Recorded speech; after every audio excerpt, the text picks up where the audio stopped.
Hello, and welcome into the Dallas Pegasus, the pulse of Dallas sports. I'm your host, Maury Bonner. I want to thank each and every one of you for liking, sharing, and subscribing to the Dallas Pegasus on all platforms and social media. Welcome to episode 2. Since this is a gentlemanly-like show, I want to get the show started with the ladies, the Dallas Wings. The Dallas Wings opened their preseason schedule last night against Caitlin Clark and the Indiana Fever. Caitlin Clark led the Fever with 21 points, while the Wings were led by Jaylen Brown. Arike Ogunbowale hit the game-winning three-pointer to give the Wings the victory, 79-76. The Wings were led in scoring by Jaylen Brown, a rookie out of Cal Berkeley who played in Turkey last season. I'm interested to see from Coach Trammell what Jaylen Brown's role is on this team, if she has a legitimate chance to make the roster, considering that she played 30 minutes and led the team in minutes played last night. Starting in 2026, the Wings will move from Arlington into downtown Dallas to play their home games. My prayer is that the growth, the visibility, the support, and the love continues to boom for the Wings and the WNBA. Now let's move on to the Dallas Stars. Unfortunately, the Stars went down to the Las Vegas Golden Knights last night in Game 6 of the first round of the Stanley Cup playoffs. So tomorrow, we'll hear some of the most famous words in sports. Game 7. Game 7 will be tomorrow at 6:30 p.m. on TBS, or you can catch the game live at the AAC. Stars, let's punch our ticket to the second round. Now let's talk World Series champion Texas Rangers baseball. The Rangers fell to the Royals last night in Kansas City 7-1. Once again, the bats were quiet, but once again, I'm not concerned. Michael Lorenzen went 6 strong innings, but Brady Singer went 6 stronger innings for the Royals, and the bullpen couldn't hold it together, giving up a 3-run home run to Salvador Perez. The Rangers are back in Kansas City today for Game 2 of this 3-game series at 6:10 tonight. For the Rangers, it's Dane Dunning, and for the Royals, it's Michael Wacha. In injury news for the Rangers, in his last start, Nathan Eovaldi suffered a right groin strain and has been placed on the injured list, likely to miss a couple of starts. Yuri Rodriguez, a reliever, has been recalled from AAA Round Rock. I'm going to be interested to see if Jack Leiter gets another opportunity to start with the Rangers on next week. Last night, before the game, or yesterday, period, I had a song in my spirit. And it goes a little something like this. Closing time. Do do do do do do do do do do do do do. Obviously, I don't know the words and I can't sing. Closing time. I don't know the words, but I know we're going up 35. Closing time.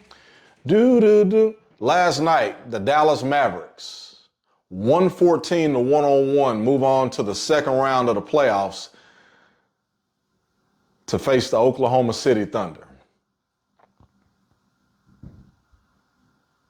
Let's talk Clippers first. So, kind of unintentionally last night, of course, just having the TV on after the game and whatnot, I'm listening to the players, the Clippers players in press conferences and even Ty Lue talk about last night's game and just, the season ending and whatnot. And I understand that Kawhi's injury was unfortunate for them.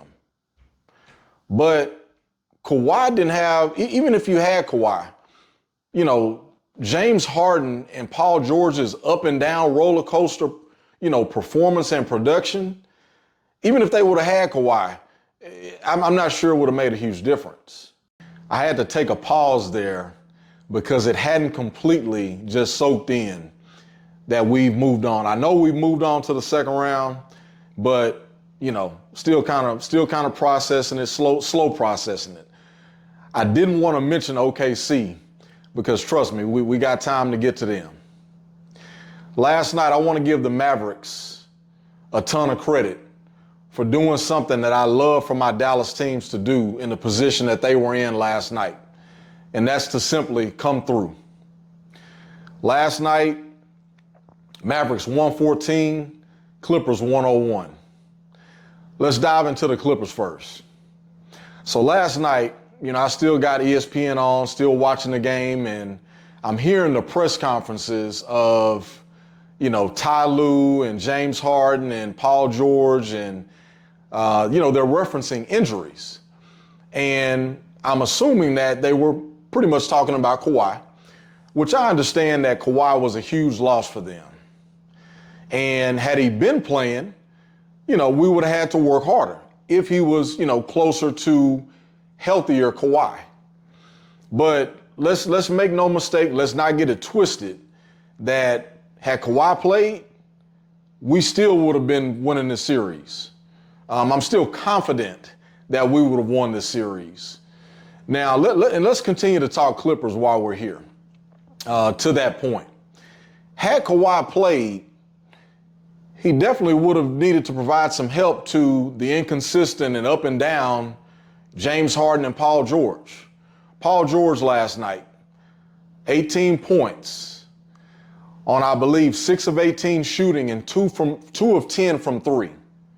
James Harden, 16 points on 5 of 16 shooting and 0 of 6 from 3. I'm not sure Kawhi would have even been able to help that and close that gap to win the series. As far as the Mavericks are concerned, I'm sorry, let me back up. Ivica Zubac did have another strong game for the Clippers, putting in 17 points, grabbing 11 boards. Norman Powell actually led the Clippers in scoring with 20. So a guy off the bench. So that says something. That tells you what you need to know when you got Paul George and James Harden in the starting lineup. And I get injuries, but let's not make excuses as well, because we've got 2 stars over here. You guys had 2 stars. Let's move on to the Dallas Mavericks. The Dallas Mavericks, I want to start with just the game flow itself. So let's look at what the Clippers did starting off the game. And I knew that Ty Lue, I'm not going to say pressed a panic button, but the fact that PJ Tucker started when he had been out of the rotation for majority of this season says a lot.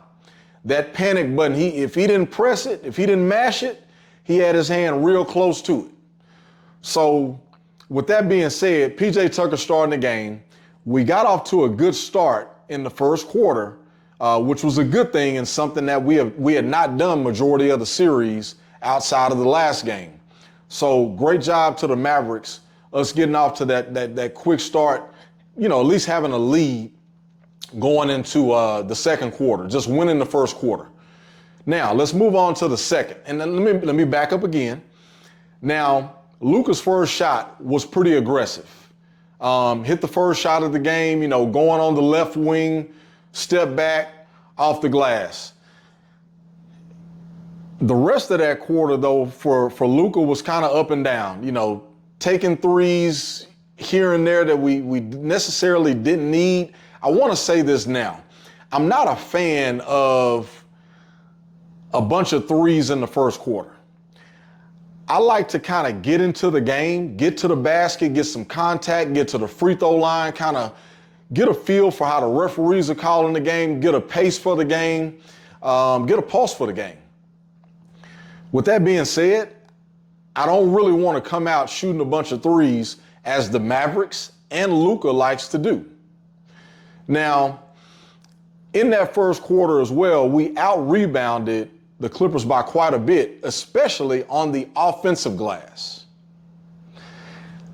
Moving on to the second. In the second quarter, we started off strong as well, building that lead, increasing the lead. And then when Maxi Kleber, for some reason, thought that he was Michael Jordan trying to dunk from the free throw line, and is now has a grade 3 AC joint, separated shoulder, to where he's out indefinitely for the playoffs. I told y'all at last game, when he went 5 of 7 hitting them threes, you know, in the Mavericks, he kind of, stay in your lane, know your role. Just because you went 5 of 7 last night, in the last game, doesn't mean you be trying to coming out here dunking from the free throw line like you Jordan. I knew that was going to end badly. As soon as he took off, I knew it was going to end badly. Maxi Kleber does not have that kind of athleticism, that kind of wiggle, those kind of hops. Anyway, that's honestly going to be a blow. And I know I've been on Maxi. I know I've had plenty to say about Maxi and his game and, you know, his place on this team and how he should, you know, be playing less minutes, have a lesser role. And I've even been open to Maxi not being on the team. But I will say this. We need to have a solution for that in the next round. And I got a couple names, and one name sticks out. And I'll talk about that as we have a little OKC Dallas I-35 preview show coming up. After Maxi got hurt, I really feel like the team either got distracted or the morale or the energy in the team went down, because the Clippers went on a ridiculous run to where the game was tied at halftime, 52-52. So I don't know if the guys were thinking about Maxi. Was he okay? The fact that he was on the ground that long, you know, thinking about the next series, if we'd have Maxi or not. But I just know from the middle of that second quarter to halftime, we slipped. We slipped. Coming out in that third quarter, you know, we picked it back up. Kyrie only had 2 points in that first half. We'll talk about what he did in the second half starting right now. The third quarter, we started to build the lead, you know, started to play better basketball. And, you know, my song for Kyrie is this, okay? Not my song for Kyrie, but I thought about this song when Kyrie just erupted last night. And it goes a little something like this. And again, I'm not a singer, okay? I'ma put you to bed, bed, bed. I'ma put you to bed, bed, bed. Hey, y'all heard that last little part? Bed, bed. He put them boys to bed last night. 28 points in the second half. 28 points in the second half. I'm going to say this again, and I have no problem saying it as much as I need to. I am so grateful that Kyrie Irving is a Dallas Maverick. Seriously. The moves last night, oh my goodness, the way he put PJ Tucker. PJ, you all right? I was like, man, PJ got a lot of shoes. And Kyrie just told him up. You're gonna need to go ahead and throw them out, because Kyrie went to work. Kyrie went to work in that second half. I love the fact that there's no panic in Kyrie. That's my kind of person. You know what I'm saying? No panic. And he just exudes that, you know. Now, I will say, listening to the post-game presser, which I've never really heard Kyrie say as a Maverick, he did mention that, you know, he didn't get as many looks as he's used to getting, or that he would like to. Now, keep in mind, I just expressed how much I love Kyrie, how grateful he is, how grateful I am that he is here in Dallas. So I'm definitely not trying to start any mess, but it's interesting hearing him say that. Something that I also absolutely love from Kyrie in this game was the fact that at the end of the game, he said, you know, I got to get my guys ready for this next round. And that responsibility is on me. Man, when I tell you, it definitely pricked me. in the left side of my chest. I was like, that's exactly what we need. And that's why I feel like Kyrie Irving is actually the leader of the Dallas Mavericks. Not from a, points and statistical and all that stuff and necessarily being the head of the snake, but Kyrie is just the leader of the Mavericks in a different way, from a mental, from an emotional, and that's important. So looking forward to seeing how that goes into this next series in game one, starting off against the OKC Thunder. Oops, I wasn't supposed to be mentioning them again, but it's cool.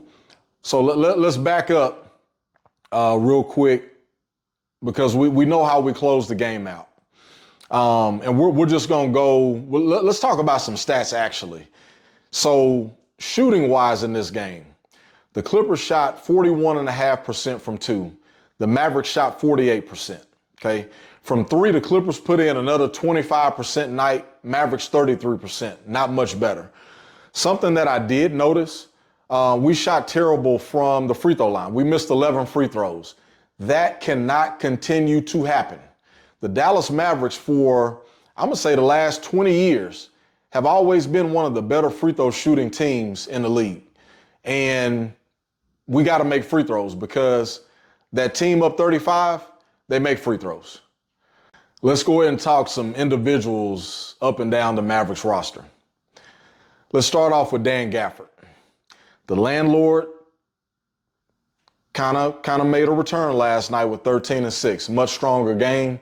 That dunk in front of Zubac, number one, it was a little bit of an extension, offensive foul, but hey, loved it. It got the crowd into it, got the whole bench up. That was exactly a beautiful thing to see. And I think in this game, Dan Gafford cleared some kind of mental barrier when it came to Ivica Zubac. Derek Lively actually played Zubac a lot better in this series defensively, not because he's stronger or has more girth, but because of his length. And that gave Zubac more problems. PJ Washington. PJ, hey, I'm going to tell y'all what they say when 2 to 3 touch and agree and come together and join hands. I thought somebody said something. PJ Washington, much better game last night shooting. 14 points. I believe he was 4 of 8 from 3. So much better game from PJ. Defensively, I'm going to group these two guys together again. PJ Washington and Derrick Jones Jr. Derrick Jones Jr. only had 6 points last night. That's fine. One of those two guys likely each night, we need a solid offensive performance from them. Solid meaning between 11 to 12 to 15 points, somewhere in that range from one of those two guys.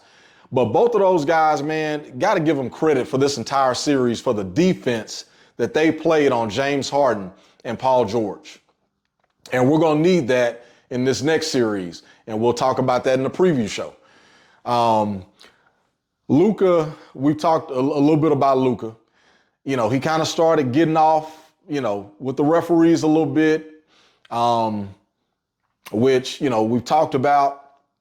But Luka going for 28 last night, 13 assists, 7 boards. Luka's had 24 straight 20-plus point playoff games in his career. And we're talking about a guy that's only been in the league 5 years, but has had 24 straight 20-plus playoff games. Just last night, we've seen games of 18 and 16 from Paul George and James Harden, respectively. In previous games in this series, 7 points and 9 points. Luka would never. Kyrie, never. Like my boy Bubba Dub say, never. So, Luka had his game. I'm glad we got a couple of days off rest-wise to give that knee an opportunity to get ready. We talked a great deal about Kyrie. Man, that dude is, like I say, I'm so fortunate. We're fortunate to have him here in Dallas. Let's move on to the bench. Talked a little bit about Derek Lively. Derek Lively, 10 points, 9 boards last night. Better defense than Dan Gafford on Ivica Zubac. Zubac didn't get a whole lot in this series against Derek Lively, especially last night. Zubac was active early, but when Lively was in the game, you know, like I say, he put the clamps on him. Dante Exum, you know, not a lot last night. Josh Green, a lot of hustle plays, a lot of offensive rebounds. I will say, in Jason Kidd's presser last night, he mentioned how Josh Green is not here to score points. I want to set the record straight. Please do not listen to Jason Kidd on that. Josh Green, you are here to score points. You know, you're not making $13, $14 million a year just to get offensive rebounds and pass the ball back out. He did wet up a few, you know, threes last night. And if you're getting those open corner threes and you're a capable shooter, you got to knock those down. In addition to getting those, you know, offensive rebounds, those steals, those blocks, those hustle plays. So we need them both, not just one. I'm trying to think of who else we had on the bench last night that came in and made a significant impact. We know, you know, Maxey Jordan. We know, you know, the deal with that. He did hit, you know, a big three in that second quarter before he decided to try to take off from the three-point line. And that's pretty much the nuts and bolts of the clinching game last night. You know, really happy that we got the dub. As Jason Kidd said, you know, the team is taking a day off today on Saturday to relax, rest up, and we'll be back on the court tomorrow in preparation for the Oklahoma City Thunder. I want to thank each and every one of you for tuning in to the Dallas Pegasus, the pulse of Dallas sports. And as always, the Dallas Pegasus thanks you for your time.